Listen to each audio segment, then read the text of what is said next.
the way to understand this is there is an element growing out of Muslim communities in certain parts of the world that have perverted the religion, have embraced a nihilistic, violent, almost medieval interpretation of Islam. And they're doing damage in a lot of countries around the world.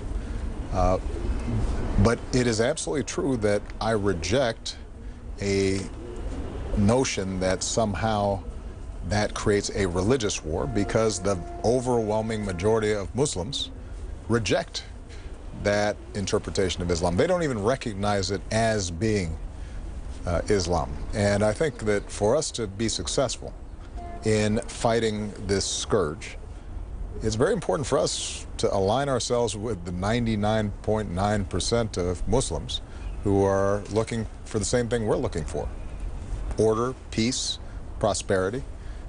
And so, I don't quibble with labels. I think we all recognize that this is a particular problem that has roots in Muslim communities, and that the Middle East and South Asia are sort of ground zero for us needing to win back hearts and minds, particularly when it comes to young people. But I think we do ourselves a disservice in this fight if we are not taking into account the fact that the overwhelming majority of Muslims reject this ideology. Others say that you downplay the importance of terrorism. You want to downgrade it as a threat to the United States.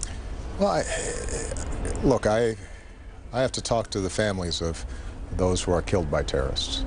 I have to talk to the families of soldiers of ours who fought to make sure that Al-Qaeda and the Fatah couldn't carry out attacks against us again.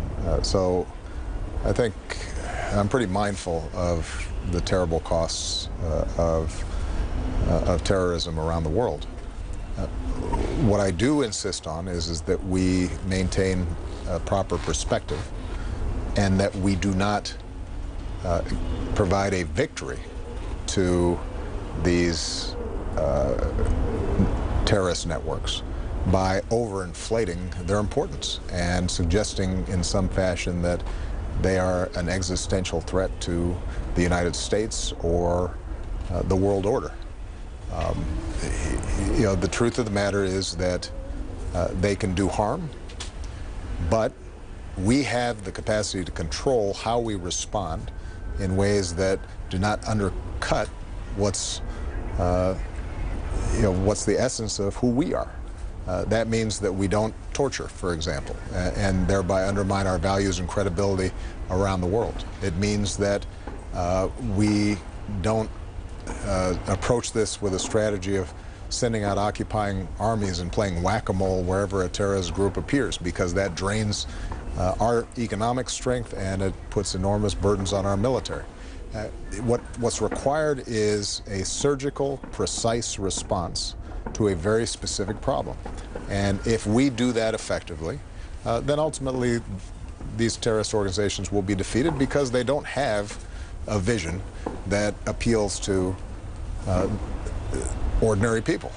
It really is, as it has been described in some cases, a death cult or a entirely backward-looking fantasy that can't function in the world. When you look at ISIL, it has no governing strategy. It can talk about setting up the new caliphate, but nobody is under any illusions that they can actually, in a sustained way, feed people or educate people or organize a society that would work. And so we can't give them the victory of overinflating what they do, and we can't make the mistake of being reactive to them. We have to have a very precise strategy in terms of how to defeat them.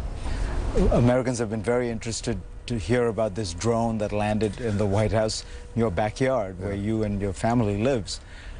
Are you confident that you understand how you would prevent the next one from being armed? Well, this is a broader problem. I'll leave the Secret Service to talk about this particular event.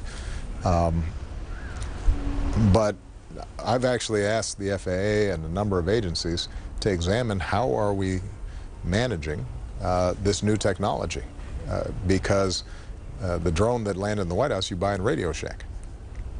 You know that there are companies like Amazon that are talking about using small drones to deliver packages.